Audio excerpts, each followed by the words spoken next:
नमस्कार, आप देख रहे हैं वीके न्यूज और मैं हूं आपके साथ मयंक। देश के कई राज्यों में चुनाव का त्योहार चल रहा है। वो त्योहार जो भले ही 5 साल में एक बार आए, लेकिन देश या फिर राज्य का भविष्य तय करता है। 5 राज्यों में इसी भविष्य को तय करने के लिए चुनाव हो रहे हैं।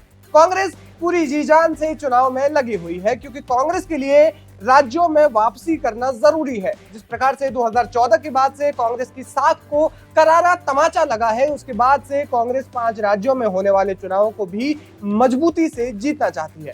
हालांकि ये जीत तय होगी कि नहीं, ये तो जनता बताएगी। लेकिन समस्या ये है कि जिन 5 राज्यों में कांग्रेस की सरकार है, उन राज्यों में से कुछ में अंतर्कलह की बू आ रही है। अब कर्नाटक को ही देख लीजिए। एक और 5 राज्य में चुनाव के चलते कांग्रेस व्यस्त है, उधर कर्नाटक में खेल हो रहा है। बताया जा रहा है कि कर्नाटक की सरकार में मुख्यमंत्री और उप मुख्यमंत्री के बीच कुछ ठीक नहीं चल रहा है। बताया ये भी जा रहा है कि दोनों में विवाद की स्थिति है। ऐसे में सवाल उठ रहे हैं कि क्या कर्नाटक में कांग्रेस की सरकार पूरे 5 साल तक भी सत्ता में काबिज रह पाएगी या नहीं। और भी ऐसे कई सवाल उठ रहे हैं और इन तमाम सवालों के जवाब हम जानने की कोशिश करेंगे। अब वास्तव में कर्नाटक सरकार में मंत्रियों के बीच खटपट चल रही है, जिसके बाद राज्य में ऑपरेशन लोटस की चर्चा तेज हो गई है। अब आप सोच रहे होंगे कि क्या है ऑपरेशन लोटस। दरअसल विपक्ष आरोप लगाता आया है कि जिन राज्यों में बीजेपी की सरकार नहीं है, उन राज्यों में बीजेपी सरकार को तोड़ मरोड़ कर या फिर विधायकों की खरीद फरोख्त कर अपनी सरकार बना लेती है। अब हाल ही में कर्नाटक के deputy CM DK Shivakumar ने एक बयान दिया था। बयान ये कि कुछ लोग हमारे विधायकों को तोड़ने की कोशिश कर रहे हैं, वे इसमें सफल नहीं होंगे।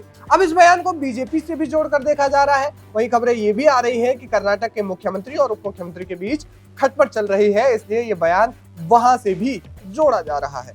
लेकिन ये खबरें यूं ही नहीं उड़ रही है, इसमें एक बड़ा दावा किया जा रहा है। दावा मांड्या से विधायक रवि कुमार गौड़ा ने किया है।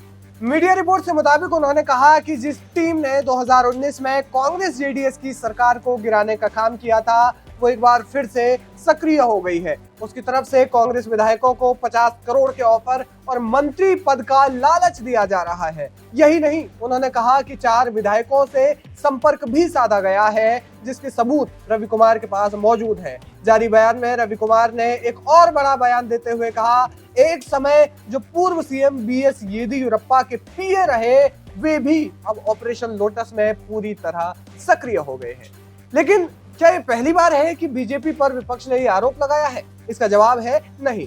विपक्ष लगातार बीजेपी पर आरोप लगाता आया है। जिस राज्य में थोड़ी सी भी सियासी उथल पुथल होती है, उस राज्य में बीजेपी पर यह आरोप लग ही जाते हैं। ऐसे में उप मुख्यमंत्री डीके शिव कुमार और मांड्या विधायक के इस बयान के बाद कांग्रेस में थोड़ी टेंशन तो बढ़ गई है। साथ ही इस बात के कयास लगाए जा रहे हैं कि बीजेपी कर्नाटक में बड़ा खेला कर सकती है। फिलहाल इस खबर पर क्या है आपकी राय, हमें कमेंट करके जरूर बताएं। वीके न्यूज, राष्ट्र के नाम।